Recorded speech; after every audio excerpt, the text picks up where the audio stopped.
What's going on? What's up? What's up? What's up to all my new subscribers? Give me a one. Give me a one so I can say welcome, welcome, welcome. Say welcome. Give me that one if you new. Meaning new means you've been with me for what? I say about 4 weeks, 2 weeks. Y'all know I'm country. You've been with me 4 weeks. Timothy, you're not new. Stop it. If you've been with me 4 weeks, give me a one. Give me a one. If you've been with me 2 months, now I'm sick of y'all. Team Truth, quit it. You not new. Doug definitely not new. Cam2 player, y'all playing with my patience today. Lee was it? Lee Marie. I hope I'm saying that. Johnson, you ain't new. Let me see. Rome, you ain't new. Quit playing. Y'all special. Well, that Black Beauty might be new. Black Beauty might be new. Y'all not new. Etta, welcome. Only 60 game play. You are not new. Quit it. Etta K, welcome. Angela. Since I'm eating right now. Sis, I called you to check up on you, Angie. How you doing, sis? House of Judah, you ain't new. I don't think you knew. I don't think you knew. I think I haven't seen you. You have a new mind. I'm so over you. You tell me I got a new mind. Y'all do something about Aerospike. I got a new mind in Jesus. What's going on? May, you new. Welcome, welcome, welcome. I'm going to tell you, all communities are welcome. Don't care how you look. If you look like me, if you look like another group, you're welcome when you're welcome. We don't discriminate over here.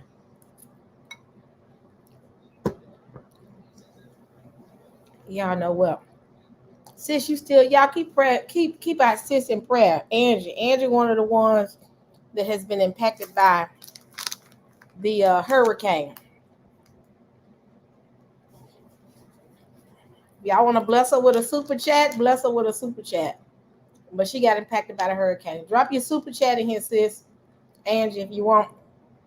But y'all keep Angie in your prayers. Also keep Brooke Queen in your prayers. They are the two that we know that got impacted by the hurricane. So keep them lifted. Keep them lifted. Trolls be on notice. Doug is always looking for trolls. That's my troll hunter right there. So if I missed you, if you knew, give me a one again if I didn't say your name. Because I'm arguing with the old heads. He said he watches football. Hold on. Hold on. He said, I'm sorry, I'm watching football. I heard. How y'all gonna do me like that?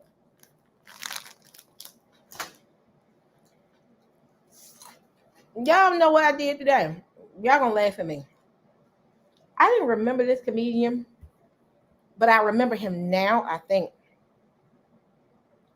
But I've been watching this comedian all day, and that's why I was running late. Because I was watching him and screaming laughing. Have y'all ever heard of Ali Sadiq? When I tell you Ali Sadiq and his prison stories, Wynn and Brown and Cece. Y'all, I have laughed so hard. I heard the one with the Mexican with the boots. Baby, I have laughed and screamed laughing. Ali Sadiq is hilarious. I tell you, Ali Sadiq. Yes, I love this one. He said he had a pen with a rusty knife, with a rusty nail. Mexican got boots. I laughed. He said they be in the prison yard. When I tell y'all, yeah, he clean. He don't do a lot of cussing. Then the funniest one for me, y'all, was the one when he first met Brown. And Brown came out of this cell and dipped his head under. He said, "What's up, little nigga?" He said, he looked at him. Y'all, I have screamed laughing at Ali Sadiq today. Y'all, if y'all ain't never watched Ali Sadiq is a different type of funny right there. Oh my gosh, he is hilarious. Another one funny is when he talked about Brown and Wynn doing the muscle challenge. And he had to judge it. Man, rest in peace, John Amos. Yes. The father from Good Times, y'all. He checked up on out of here. Like my friends say, he done folded his tent. You know I'm country. Yes, the bodybuilding competition. Y'all, if y'all have never watched Ali Sadiq, go on YouTube and check this brother out. He is hilarious. Ain't too many comedians I think are funny. But his name is Ali Sadiq. Hold on.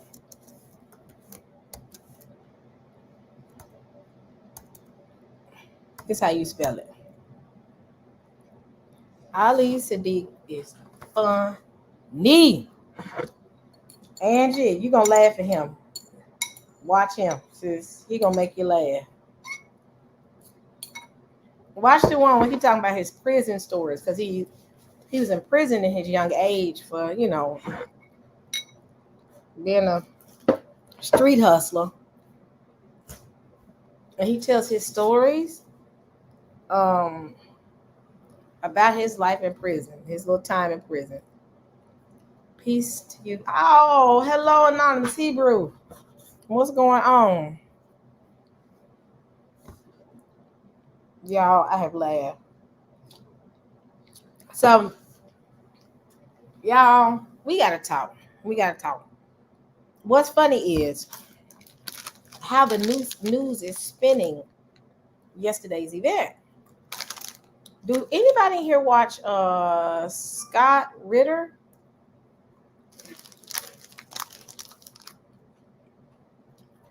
Angie, let me send it to you. I'm finna text it to you. When I tell you, Ali Sadiq so funny. I gotta see you just one. Go watch all of them. Y'all don't talk about me. I'm eating some chips. Hold on. Am I smacking? I'm sorry. I'm sorry if I'm smacking. I'm gonna stop. I'm gonna stop crunching. I'm gonna eat my chips while I'm playing the videos.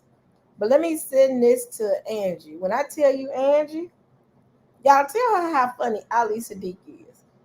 Ali Sadiq is hilarious.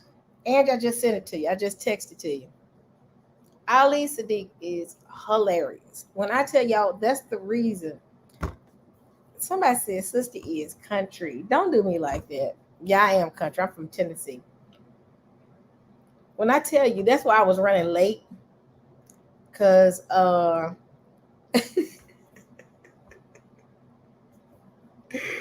y'all coming for me. I'm sorry. I'm finna stop crunching.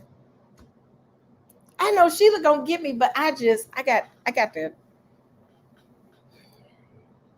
how can I say it?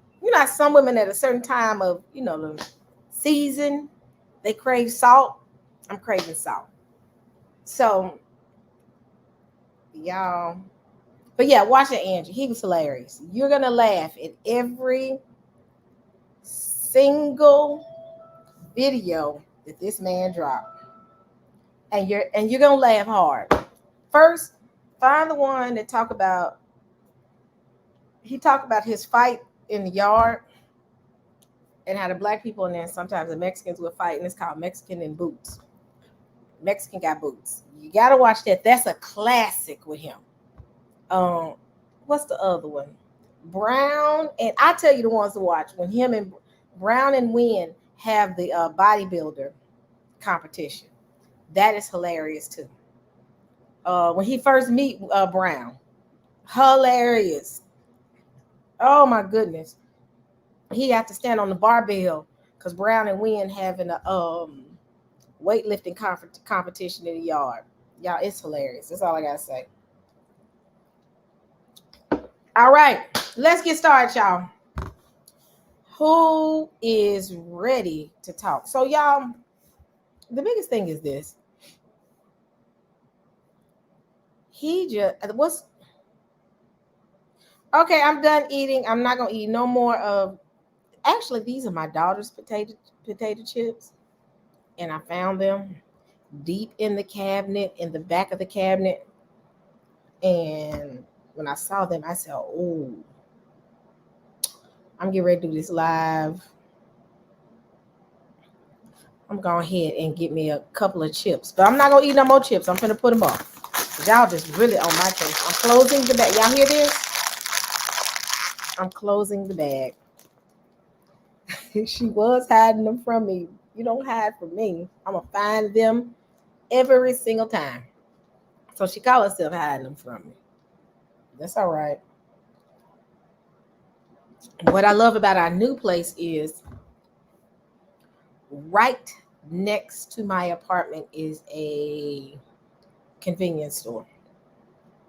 So you can go next door and get like I get bottled water because I try to do right. If you want snacks, it's over, but it's like right next door, like a convenience store. I'm surrounded by convenience stores. Let's let that be known. So,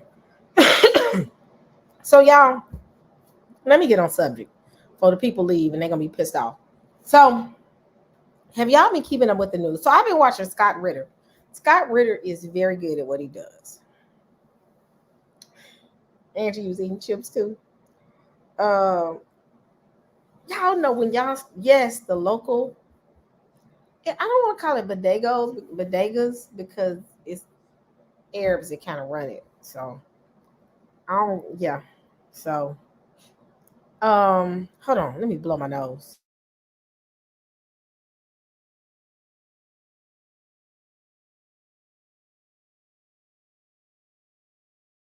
Okay, I had to wipe my nose a little bit there. Just getting over this little cold I got. So okay, I gotta get on subject. Okay. Hold on, here come Madison.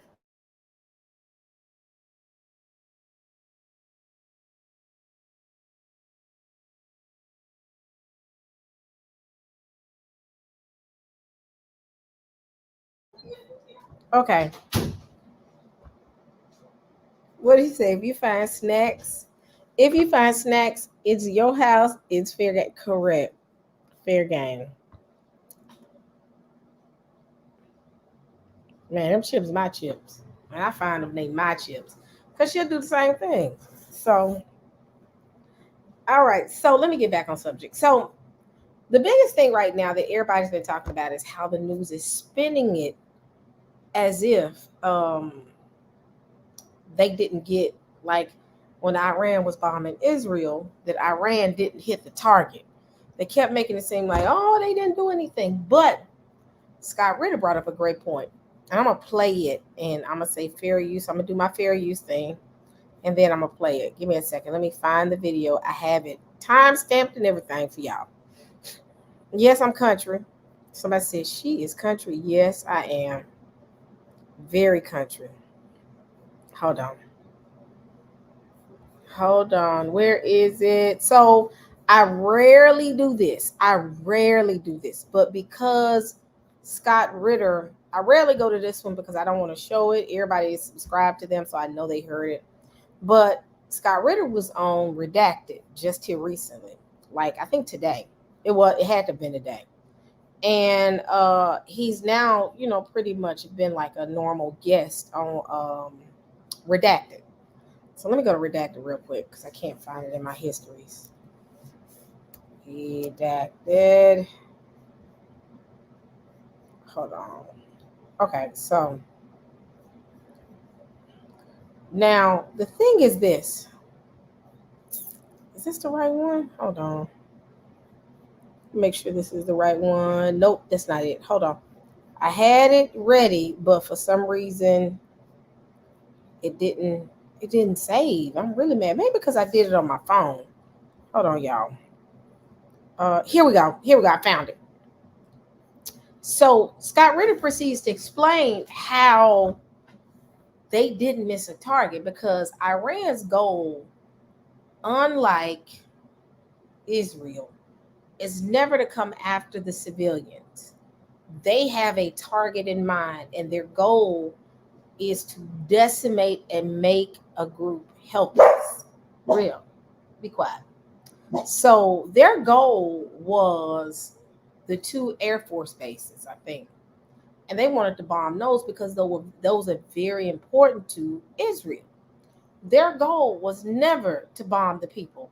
And what's the sad part is the news considers to a success. Now, U.S. news, Western news considers a bombing to be successful. That's what it seems like when civilians are involved.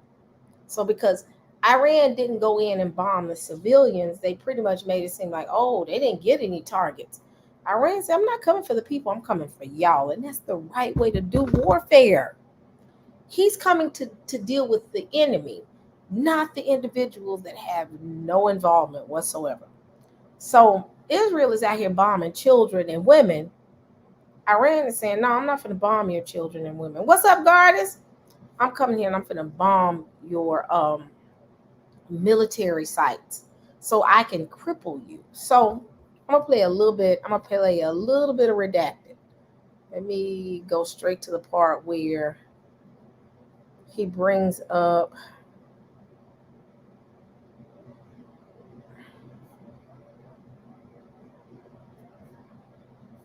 Maybe this isn't the right video. Hold on. Let me see. Maybe it's on my phone. For some reason, make sure I got the right video and then we can start.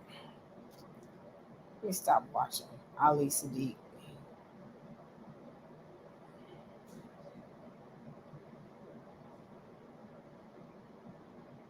Let me see. Watch later. I hope the Ali Sadiq videos didn't mess up my history. Because I promise you, I've been watching him all day.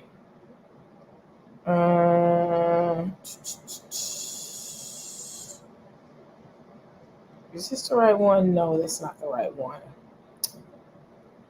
Oh, no, no, no, no, no. Where is it?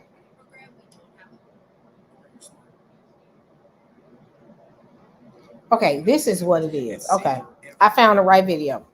So it's called War Emergency. It's a live. I forgot. It's not a video. Here we go. I'm going to play a little bit of it. Let me do my little hold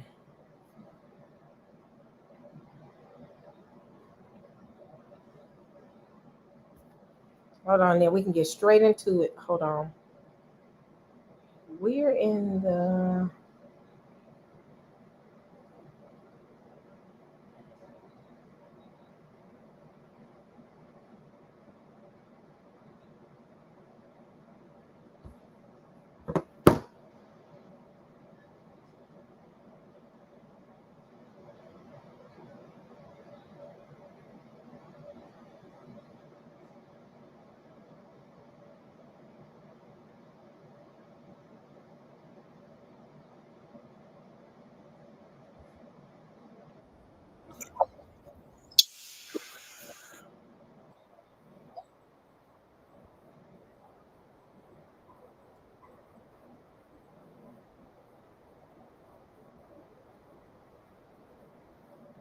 Okay, so he must have cut his video.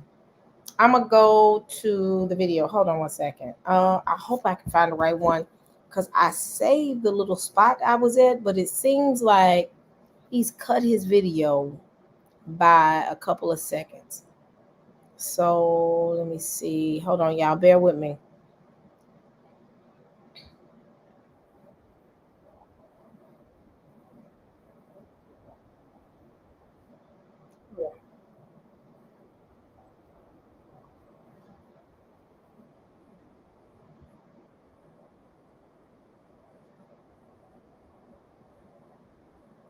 So I'm gonna play just what he said. So let me go ahead and do my little piece right here.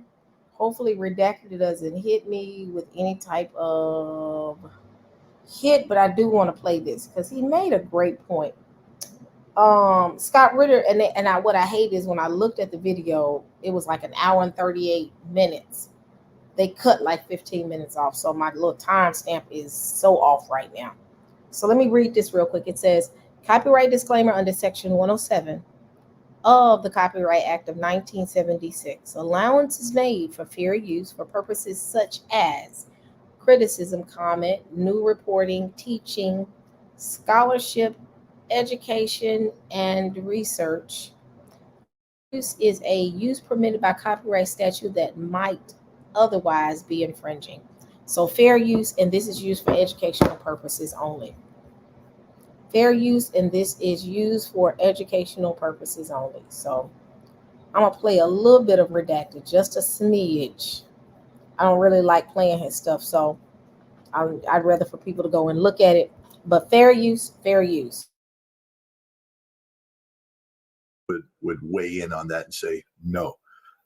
Look, the Iranians, again, by choosing the weapon system they chose, I think they defined the target deck for the United States and for Israel. I think that the bombing of a missile production facility, maybe one near Tehran, so the explosions could be seen in Tehran, sending a signal, would be sufficient. It's something that Iran could easily recover from. It doesn't cause permanent damage, but it's something that Israel could say, see, look what we can do. And that might be something to see that there were pinpoint attacks on hangars, on any air defense. Here we go, right here. You don't have to be a rocket scientist to understand at all. Heard to spending hours looking at the videos. Verify through your sources. Well, again, my sources are very limited. So this is what I wanted everybody to hear, and then that's it. So with that being said, he's pointing out what really was the goal of Iran, which would have ultimately not considered to be for it to be unsuccessful. But we're gonna listen to a few minutes of this, and then we're gonna go into a couple other things. To some phone calls with people in Iran, and to spending hours looking at the videos. The Iranian government has released a target list, and the video data seems to back up the fact that two major air bases, Nevatim in the south where the F-35s are, and another one further north where the F-15Is are, were struck by a significant number of missiles in a simultaneous attack that was designed to overwhelm any air defense. And you don't have to be a rocket scientist to understand,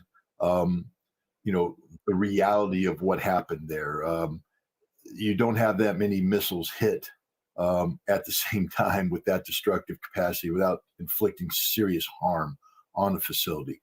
And I do want to remind people, in case you're wondering about the accuracy of these systems, Iran fired a dozen missiles against the Al-Assad air base back in 2020 after the assassination of Qasem Soleimani.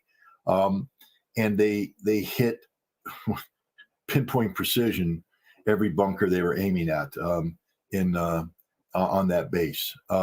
This is the accuracy of the system. So I think once we get satellite imagery, if we get at satellite imagery, you're going to see that there were pinpoint attacks on hangars, on support facilities, etc. But again, because Israel had at least 2 hours to prepare for this,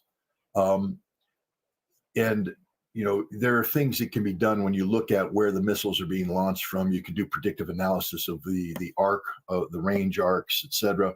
The Israelis had a good idea what targets were vulnerable for attack. And I believe they took the appropriate measures to eliminate casualties. And this was Iran's goal and objective. There were a couple places, I believe, some of the radar facilities and some of the Arrow 2 and Arrow 3 missile defense facilities were hit without warning, meaning there were no sirens that came into play because they used advanced systems, maybe the Fatah 2, that came in and struck these facilities without warning, destroying them. Israel won't admit this. There may have been casualties there. We don't know. But on the air bases, I would be surprised if there were any casualties in terms of manpower losses, because there was no reason for there to be. You had plenty of time to get people out into the bunkers. Israel wasn't looking to inflict a human cost. Iran wasn't looking to inflict a human cost on Israel, unlike the Israelis, which killed over 1,000 Lebanese civilians in their collective punishment of Beirut for Hezbollah's actions. Iran wasn't seeking civilian casualties. They were seeking to prove the point. We can hit you anytime, any place, with as much destructive power as we want. You can't stop us.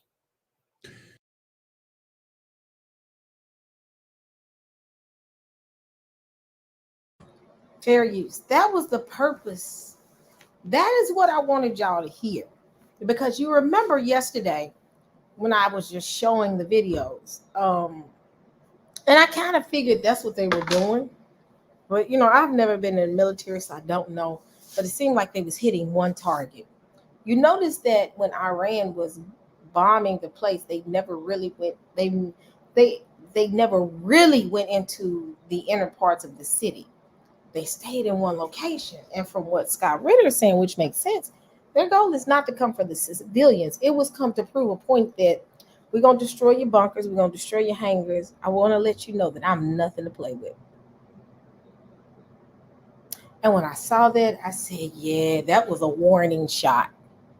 Iran said, I'm not going to play with y'all. So let me go ahead and warn you. Right now, today, at this point, stand down, Israel. But as you go further into that video, I think it was with Redacted, that the U.S. is torn right now because they're in the middle of an election.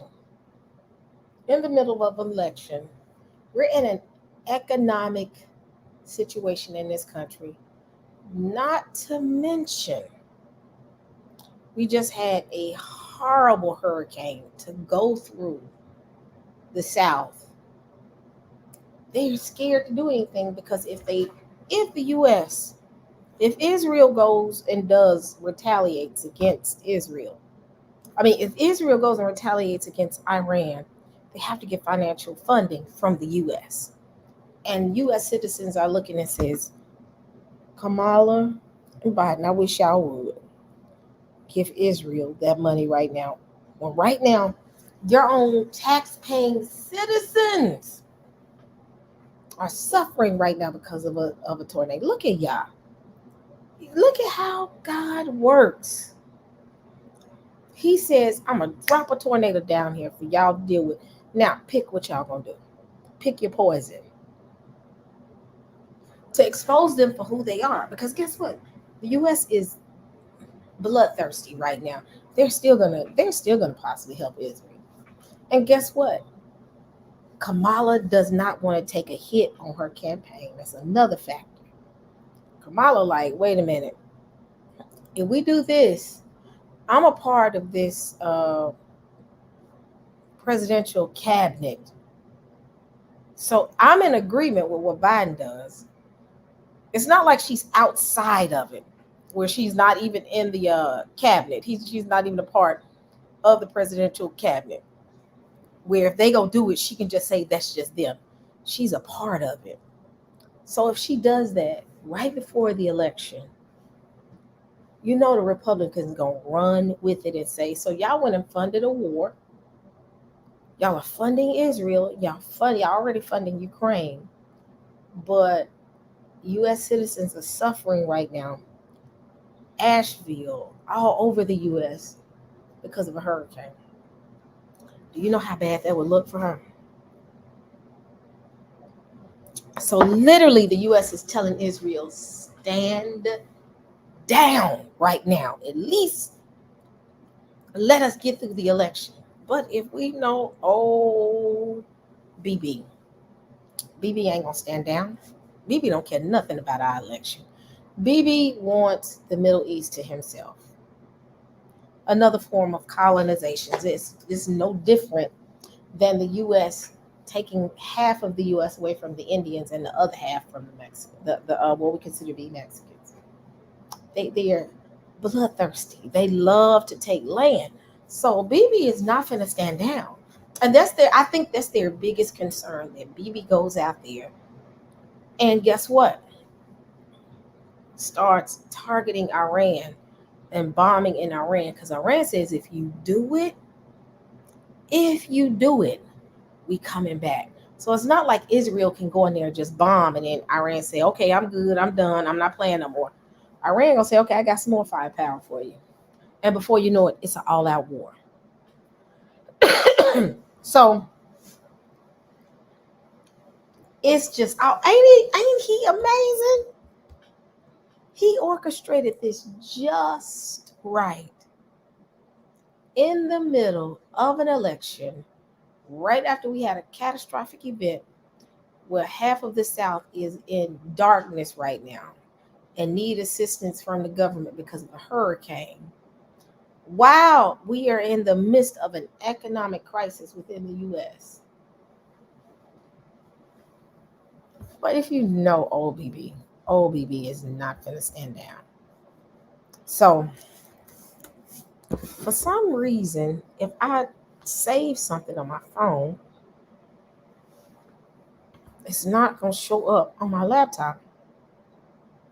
Hold on. Let me see. I got another video. Y'all, this is so very interesting. And when I was listening to it today, I see it, man. They in a catch right now. They are definitely in a catch right now. And they don't know what to do. They really don't know what to do or how to deal with this. Oh, there's my videos. Okay, here we go.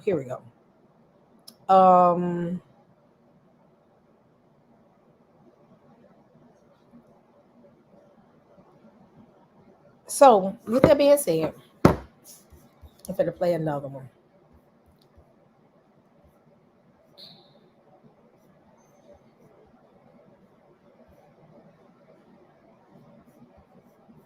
Where is my playlist? Oh, jeez. Hi, everyone. Mark Barton here. Oh, no wonder. It's under my other account. No wonder I can't see none of my videos. Hold on. I was like, why can't I see my stuff? Let me switch accounts. Go back into my... There we go. That's why I couldn't find my stuff. I was getting concerned. Okay, here we go. So this is fair use from Fox News. It says Iran doesn't fear any repercussion, foreign policy experts say. So Iran is like, we here for it. So ultimately, the picture that the media has been painting that, oh my goodness, Iran didn't do anything. Iran didn't, all of its targets, they missed.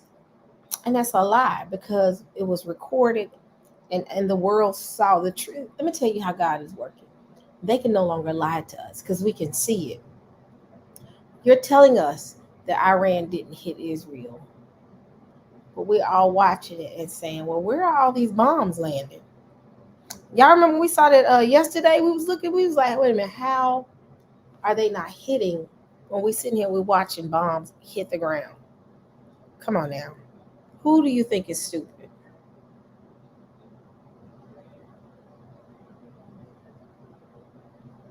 Oh, wow. I got to look into that. So they really trying to spin a narrative right now. Fair use. Foundation Vice President of National Security and Foreign Policy and Deputy National Security Advisor under President Trump. Victoria Coates back with us. Victoria, thanks very much for being here. Your reaction to all that has transpired in the last 48 hours. Well, good to see you too, Maria. I mean, just listening to the president and the vice president saying don't over and over again, and then seeing what happened yesterday in Israel, it's just sort of farcical. And the reality is that last April, the first time the Iranians directly attacked Israel from Iran, not through one of their proxies, the first time that happened, what the president said to Prime Minister Netanyahu was take the win, don't respond, don't hit back. And what that did is it normalized this. It made it okay for Iran to hit Israel, and that's what they did yesterday. I mean, thank heavens Arrow 3 worked.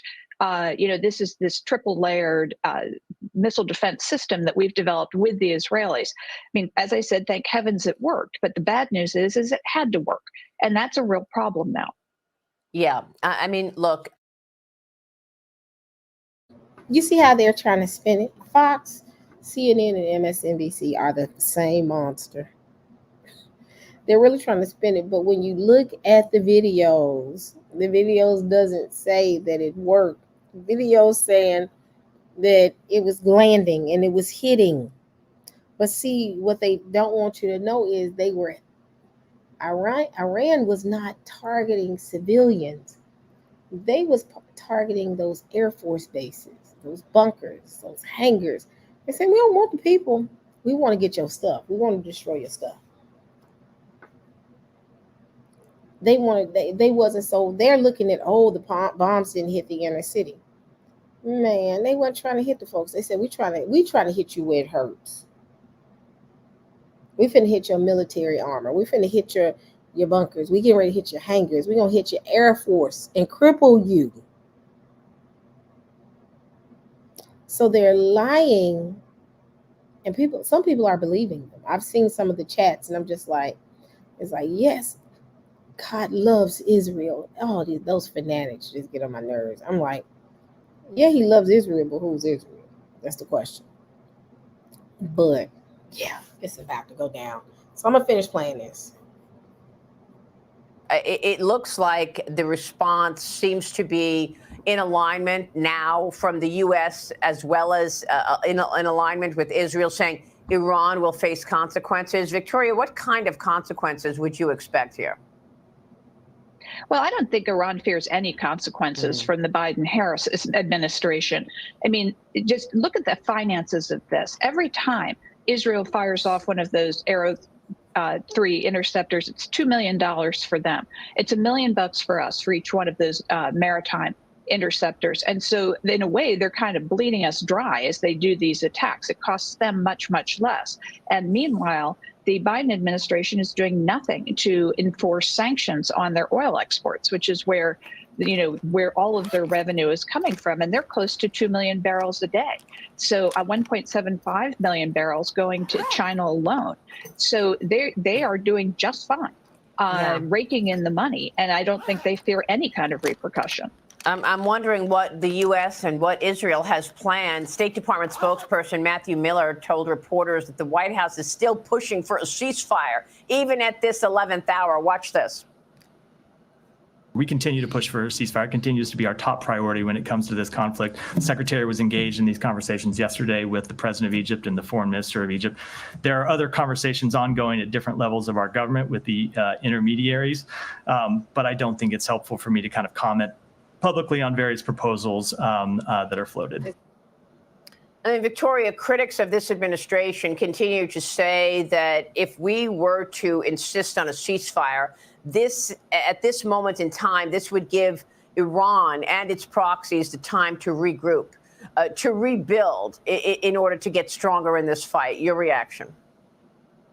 No, that's precisely the point. And that's what I believe Senator Vance was saying last night, that when you have a good friend like Israel and they're in the middle of a shooting war and they're making amazing progress, this is when you stand with them. And so Israel has really, over the last three weeks, I think, very concerned about a potential catastrophic Hezbollah attack on the anniversary of October 7th, which, of course, is coming up on Monday. I think rightly has taken the initiative here. And that's when, as Senator Vance says, you stand with them. And I think that is the message that really resonated with the American people last night. Yeah, that makes a lot of sense. Meanwhile, Secretary of State Anthony Blinken published a new op-ed piece in Foreign Affairs. He writes this: the Biden administration's strategy has put the United States in a much stronger geopolitical position today than it was 4 years ago. The United States must sustain its fortitude across administrations to shake the revisionist assumptions. The State Department defending Blinken's op-ed. Watch this. What the secretary lays out in that article, which I do commend to everyone's readership, is the series of steps that we have taken around the world to rebuild those alliances and partnerships to confront powers who have a different vision of the world than we do. If you look at what happened in under the previous administration's watch, Iran launched missile attacks directly at U.S. soldiers that led to traumatic brain injuries for more than 100 U.S. soldiers. So Iran has been a destabilizing force going back years, including during the previous administration. Victoria, we all know that there were no wars under the previous administration, the Trump administration. Take on what he's saying there, and also in terms of this overall response from the United States saying that we're stronger today than 4 years ago. Does anyone really believe that? Well, I mean, it's so rich. It's hard to know where to start, because we also marked this week the anniversary of National Security Advisor Jake Sullivan saying last year that the Middle East was more peaceful than it had been in a generation. And now we have this from Secretary Blinken, that we're in this wonderful strategic place after the surrender of Afghanistan, after the... What's up, Nicole? I'm going to tell y'all something. You see how all of them are actually feeding into the propaganda, no different than Fox News, MSNBC, and CNN. And what I'm beginning to see is whoever gets in office, war is coming anyway. Because even the Republicans, they spin in a narrative that Iran hacked Trump's election system and all that. So they want war anyway. But it's like they're trying to spin a narrative, but they really, because I don't think the U.S. really wants to go to war. They do not want to go to war. One, they can't afford it. I mean, even though if they can't afford it, they can't afford it with even bodies. Because people are not enlisting into wars anymore. You don't have young men ready to go fight for their country. They don't have that. They don't have that type of resource power right now. And pretty much, I'm gonna be honest, they handed so much of their money and their weaponry to so many other countries. You wondering, do you have anything left? I'm just wondering. I think they're scared of Iran. I really think that they're scared of Iran, and because Iran is about their life, and Russia is about their life. They're not going to play with the U.S. like most of these countries do. North Korea tried to play, and then they got scared and backed down. When Russia and Iran say, and China say it's about to go down, it's about to go down, and they're not playing with them. And what I don't like is the fact of the Democrats, they're hiding it and making it seem as if, we're doing great. And then if they get in office, guess what? Everybody's going to war. We're going to war. And it's obvious. And it's obvious. I'm going to finish. How much longer do I have on here? Only for a few more minutes. I'm going to show y'all something else.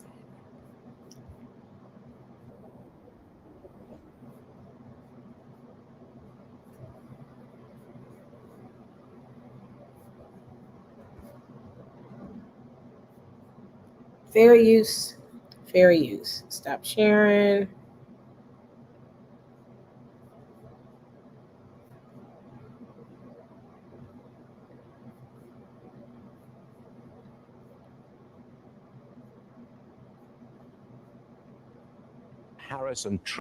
Now listen to Harris and Trump's comments, to the two of them, on Iran's attack on Israel. Roll it. Iran is not only a threat to Israel, Iran is also a threat to American personnel in the region, American interests, and innocent civilians across the region who suffer at the hands of Iran-based and backed terrorist proxies. We will never hesitate to take whatever action is necessary to defend U.S. forces and interest. I've been talking about World War III for a long time. They are very close to global catastrophe. We have a non-existent president and a non-existent vice president who should be in charge, but nobody knows what's going on.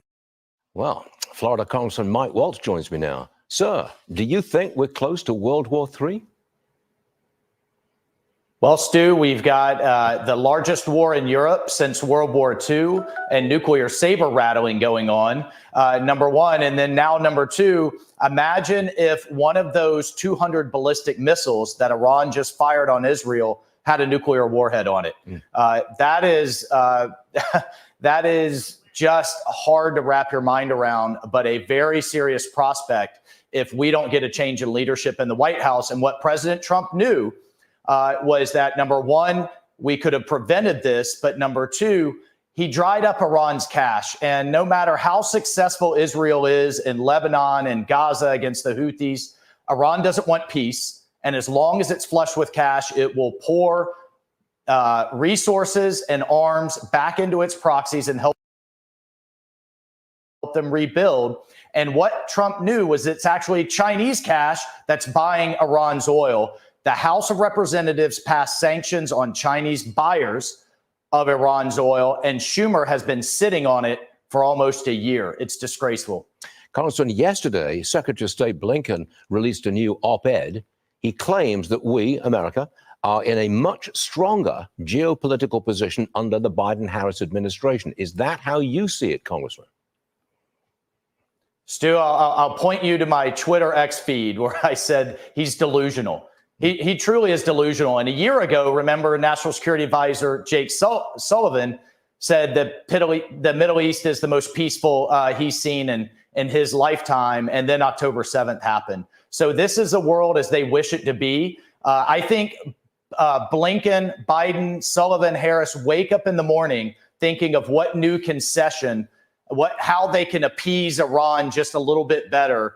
Like I've said, they're the kids on the schoolyard that just keep bringing the bully more lunch money, hoping he'll be nice. And we've seen the results of it. The world is on fire. A quick question about the port strike. Will the strike affect the delivery of supplies to hard-hit districts after Hurricane Helene? Well, it's inevitably going to affect it, Stu. I mean, just case in point, Florida, third largest economy in the country. Just the port of Tampa is responsible for half of all of Florida's fuel and petroleum that we need to run as a state. This is a serious crisis brewing. 38 container ships already waiting offshore. And where is Mayor Pete? Once again, asleep at the switch. He should have gotten ahead of this and driven a deal. President Trump would have driven a deal, guaranteed. Yep, I guess so.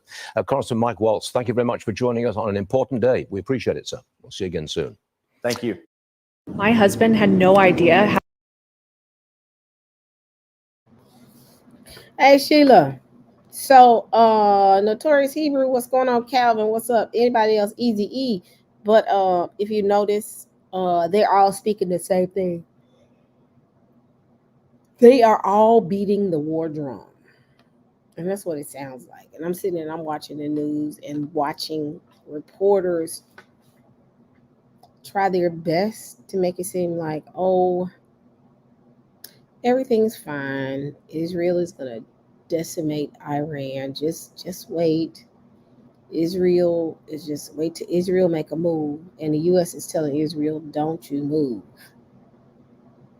Because, again, Iran has already warned them, if you come at us, we coming for you. Iran's pretty much said, we proved our point. Iran said that we proved our point, so Israel stand down. Do y'all think Israel is finna stand down? That's a question I want to see what y'all responses are.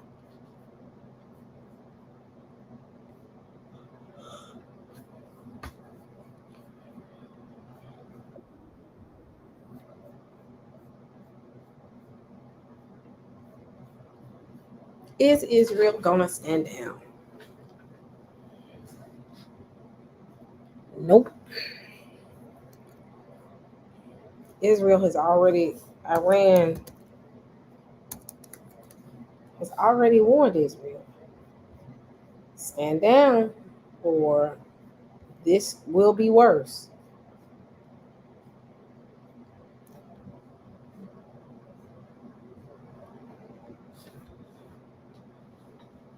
That's crazy. And key thing, somebody said that made a lot of sense. The only thing that's keeping us from going to war if nobody has dropped a nuke. Now, understand that we're already in the middle of a war and about to go into a war. We ain't seen the meat of it yet. If somebody drops a nuke, we're at war. Just know that the war is we in the middle of it. And I really believe they said Iran has more bombs than we think. And that's their biggest concern. I think the amount of firepower that Iran has. You know, they've been fighting with Yemen, even though Yemen been giving them their work. Iran got the firepower to do what they need to do. I'll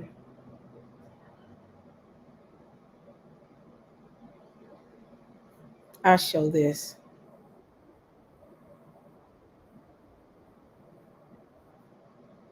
This came out hold on. This just came out 7 hours ago. Now, it said Israel and Iran warn each other against attack on the UNSC. So they said this happened right after the bombing. I don't know how true it is, but they said this happened after the bombing. Here we go. Fair use. Oh. Israel will defend itself. Let me be clear. Israel will defend itself. We will act. And let me assure you, the consequences Iran will face for their actions will be far greater than they could ever have imagined. Iran is fully prepared to take further defensive measures if necessary to protect its legitimate interests and defend its territorial integrity and sovereignty against any act of military aggressions and the illegal use of force. Let me be clear. Israel will Y'all, they not playing with these folks. I saw another video. Let me see. I got it saved in my watch later playlist. Oh, here we go. Y'all, excuse me for yawning. Hold on.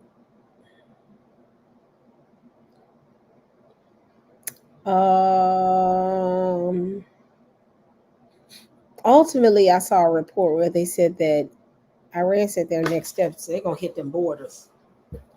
They're not playing with them. Hold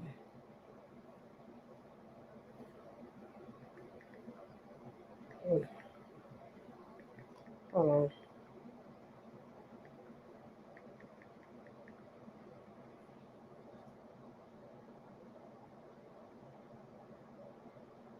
Hold on.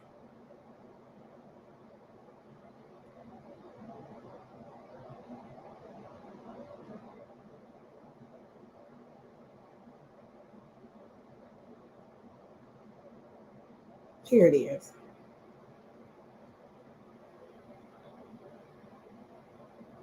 How long is this? This is too long. Hold on. Here it is. Oh.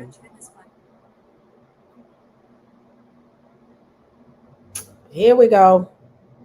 Here we go again. Y'all remember that song? Here we go. Here we go again. This is what they saying. Hold on. I found it. Oh, man.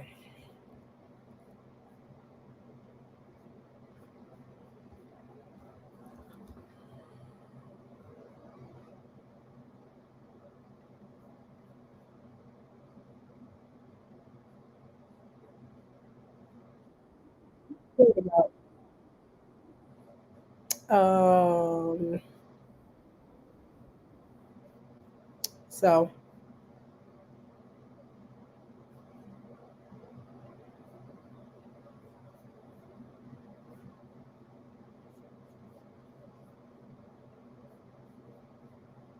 fair use.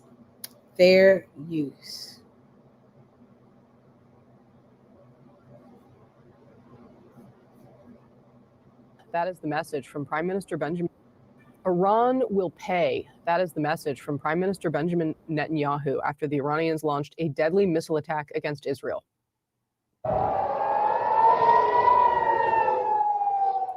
The IDF says about 180 missiles were fired at Israel, many of them intercepted. But a few got through, killing at least one person and injuring several others.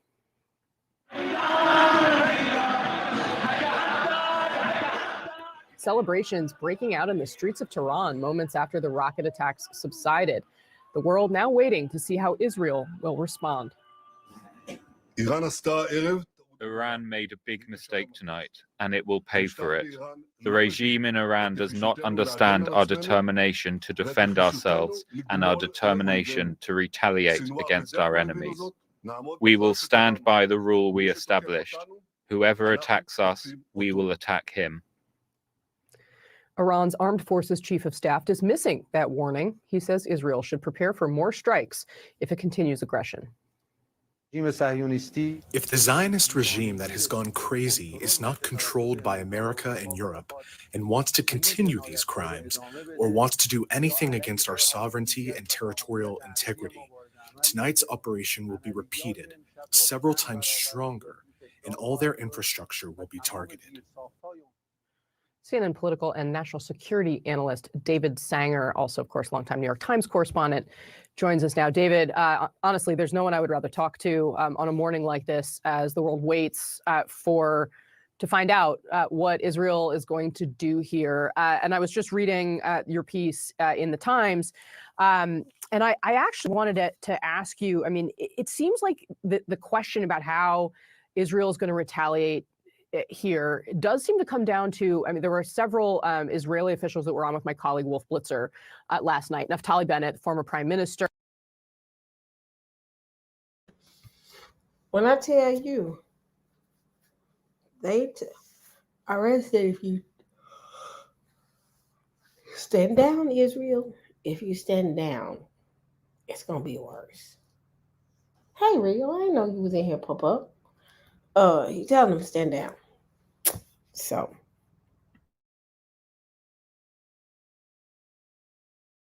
Michael Oren, the former Israeli ambassador to Washington, and they both had pretty hawkish things to say about Israel seizing this moment to take on and attack, frankly, the Iranian nuclear facilities. And you write in your piece that that is something that Benjamin Netanyahu, the prime minister, has been looking for an opening to potentially do for many years. Do you think that is on the table here? And what does that mean in terms of escalation?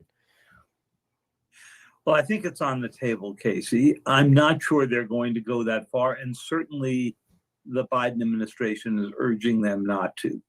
But let's just step back for a moment. The wider war that we spent the past year trying to avoid, it's here. It's upon us, right? I mean, what it meant was don't spread the Gaza war, the war against Hamas, elsewhere. And now, of course, we have seen Israel go after Hezbollah, kill its leader.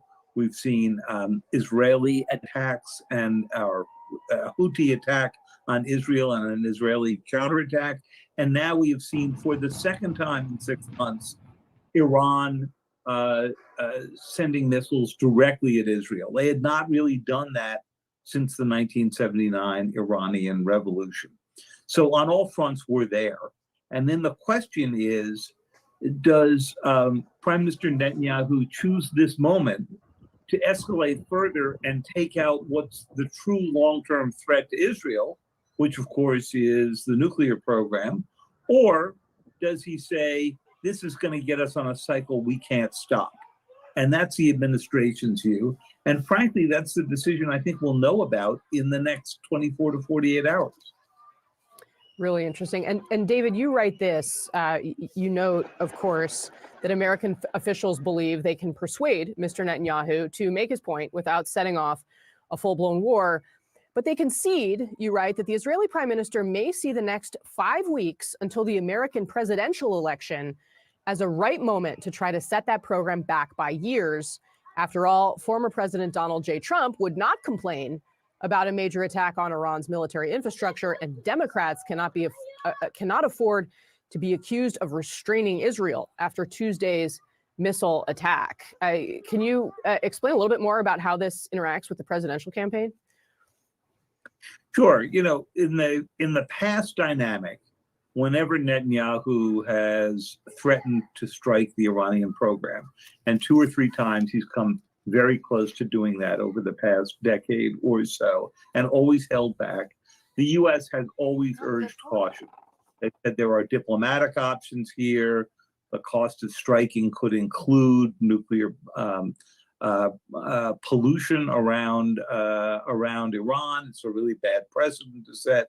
Let's find some other ways to restrain a program, especially since the Iranians don't seem to be right on top of building a weapon. But now, who's going to go say that? Certainly not Donald Trump, who pulled out of the Iranian nuclear accord and has threatened the Iranians at various moments, and who the Iranians have sent out people to try to assassinate him and broken into his campaign. So no love lost there. And I think for Vice President Harris, it's a really tricky time. If she said after a missile attack like this, really the Israelis should pare back on this, you can imagine how the Republicans would leap on her. So he probably thinks he's got a few weeks pass until the election. All right, let's go live to Riyadh, Saudi Arabia, where we find former U.S. Defense Secretary Mark Esper. Mr. Secretary, very grateful to have you on this critical morning as we all wait to see how Israel is going to respond to this. Can you give me a sense of what your view is about the best way for them to move forward? Because we've seen some rhetoric from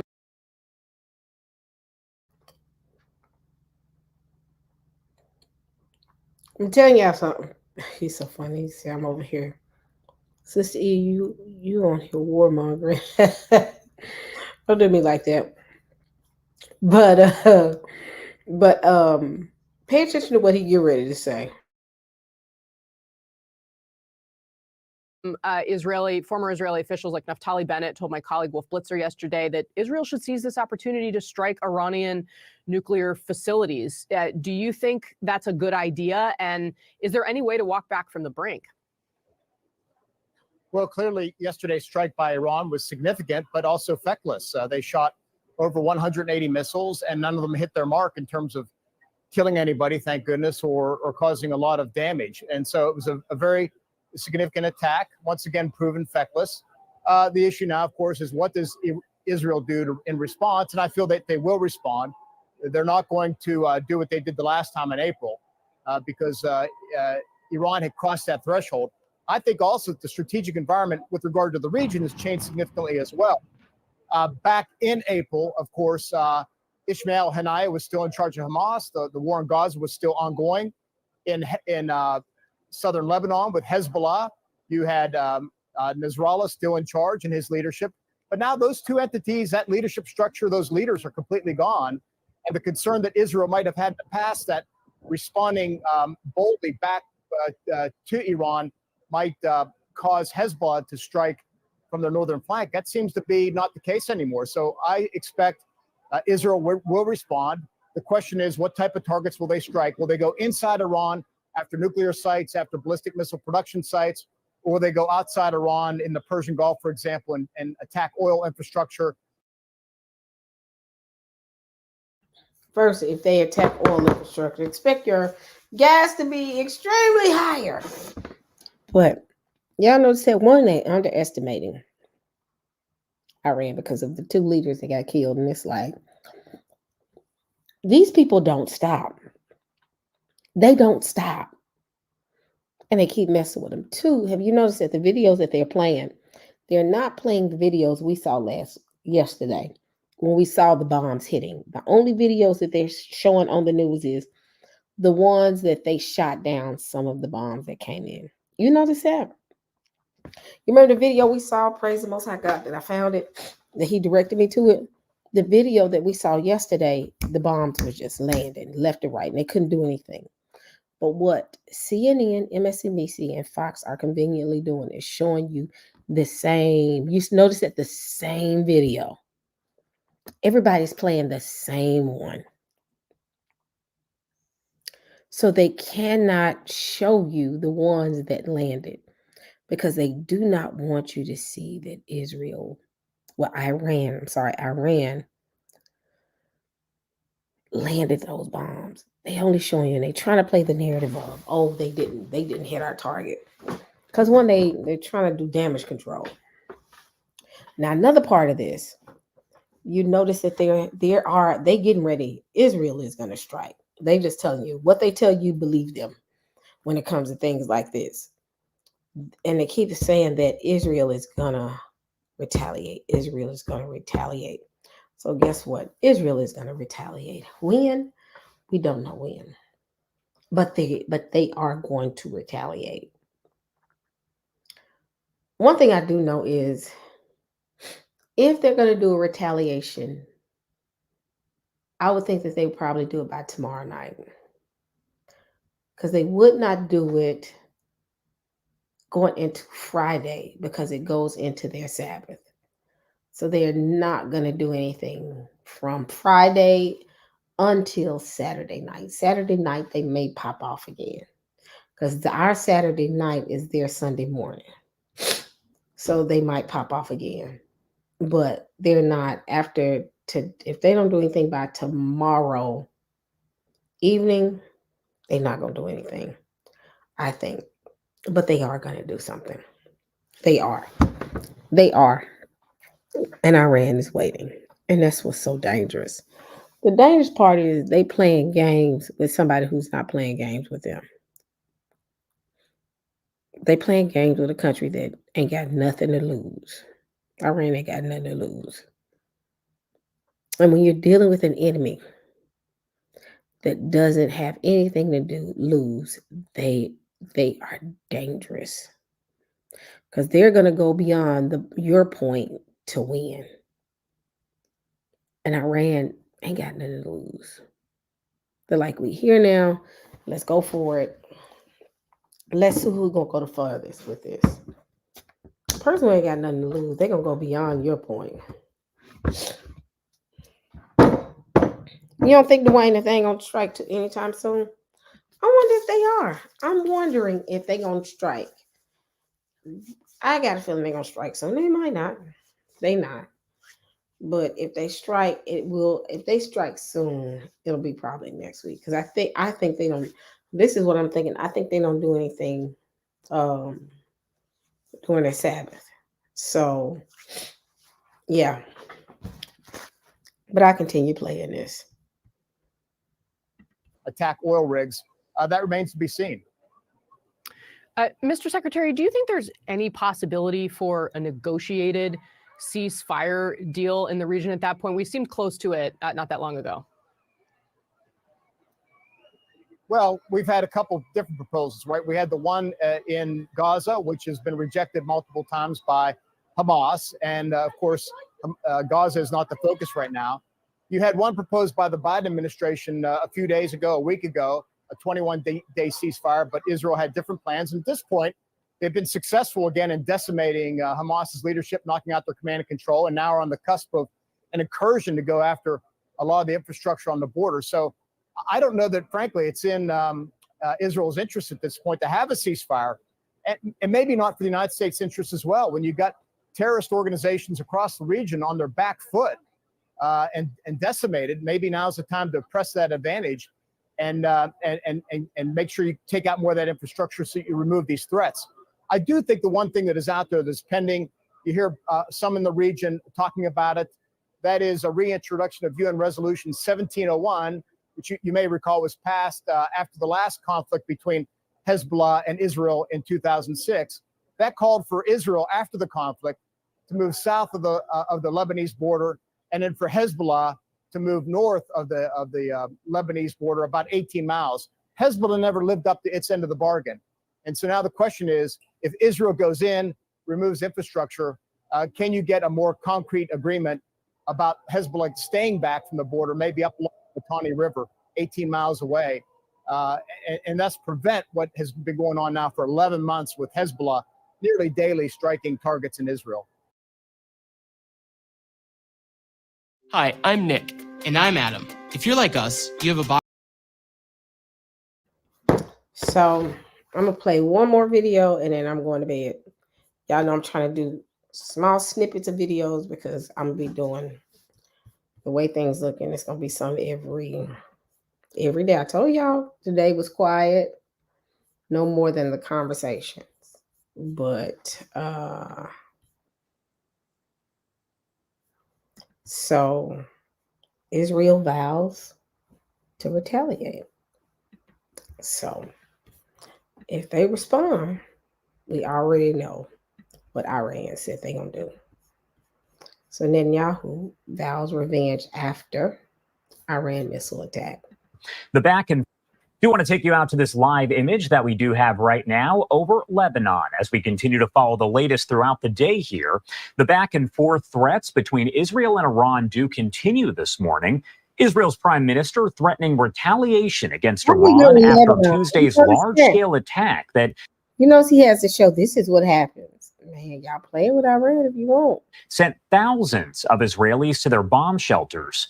Prime Minister Bibi Netanyahu saying Iran, quote, made a big mistake firing a barrage of about 180 missiles at Israel and, quote, will pay for their actions. I do want to pop up this post that came in from the Israel War Room. It does say in 1 hour, Iran launched 181 ballistic missiles at Israel, the largest ballistic missile attack in world history. Now, at the same time, Iran's U.S. ambassador warned Israel that its response to any acts of aggression against Tehran, quote, will be swift, decisive, and stronger than before, as Iran calls Tuesday's attack an act of self-defense. Also important to note that coming up, the United Nations Security Council is expected to hold an emergency meeting on the escalation in the Middle East. That meeting comes at the request of both Israel and France and is expected to begin in just about 2 hours here at 10 a.m. Eastern Time. Obviously, a lot left to discuss here. Let's bring in a friend of the show, Mark Chandler, the Director of Government Relations and Professor of Practice at Coastal Carolina University, also a former senior defense intelligence official. Thank you so much, as always, for taking the time to be here with us and help break all of this down. Good morning, Josh, and you're welcome for being here. Hopefully we can create some understanding today. You always do. So first off, I do want to talk to you about the attack overall by Iran on Israel yesterday. Again, we're talking 181 ballistic missiles. Is that essentially Iran's, let's say, declaration of war against Israel? Well, I think if we go back in time, Josh, and I hate to take us back to 1979, but with the overthrow of the Shah by the religious fanatics in Iran, I think that's really when this started, a declaration of war, if you will. Because if you recall, Iran wants to eliminate the Jews and eliminate Israel from the face of the earth. So that's kind of that declaration of war. And what we've seen for 40 plus years really is a shadow war, you know, operating in the gray zone of conflict between Iran and Israel, and Iran using Hezbollah to a large extent of that. So what I think we've seen recently is, I'm going to say we're into open conflict now. You've seen 2 major attacks in the last 6 months by Iran on Israel using missiles, and that's really a definite escalation of this. But let there be no doubt, Iran has been at a war with Israel to eliminate Israel for decades at this. We're just starting to see them turn up the pressure, if you will, and attack Israel more directly, vice just with its proxies. And you are looking at some of the video there on your screen from a little less than 24 hours ago. We were carrying this live on Live Now from Fox as Iran did launch those missiles. You could see some fires there in the distance. And I do want to ask, do we know what Iran specifically was targeting within Israel with the attack? Well, we know what the IRGC, the Iranian Revolutionary Guards Corps spokespeople, said about the attack. They said they were only targeting military facilities in Israel. But when I look at some of the video and I start to look at the trajectory of some of those ballistic missiles, I can tell you for a fact that that's not the only thing they targeted. They were going after some of the population centers, and I can say that they were going after Tel Aviv, the largest population center that they have there, to go after and create more destruction and more deaths among the Israeli population. So no, I wouldn't believe what Iran says, that they only targeted military facilities, because they absolutely did not, especially with this number of missiles that they launched. Let's talk.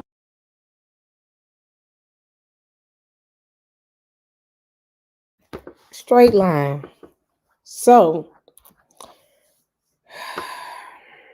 brace yourself, Saints. I'm getting ready to go to bed, but brace yourself. It's about to go down. It's definitely about to go down. And if any of these sanctimonious Christians hop on there and say, oh, she's trying to put everybody in fear. No, I'm trying to make them aware. It's about to go down. And if you don't see it, you blind. You blind by white Jesus. If you don't see that, it's coming. That's to the Christians in the back. They love to say, we like to fearmonger them. No, there's no fearmongering here. So there's no fearmongering here. I will see y'all this week, because they gonna give me what I want.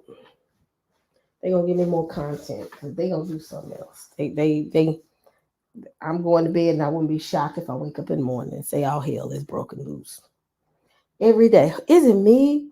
Or are y'all waking up like, okay, another day, all hell hasn't broken loose? Am I the only person that wake up like that? I don't care nobody thinks I'm crazy because I'm thinking like that, but am I the only person? Or have y'all been like that?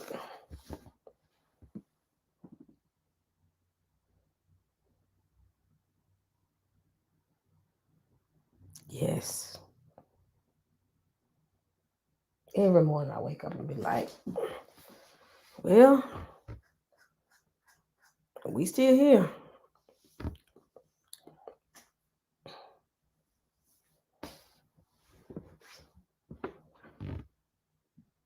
Yep, definitely feel different these days. I ain't worried though, so I'm going to bed. I've enjoyed this wonderful conversation with the family. I will see y'all.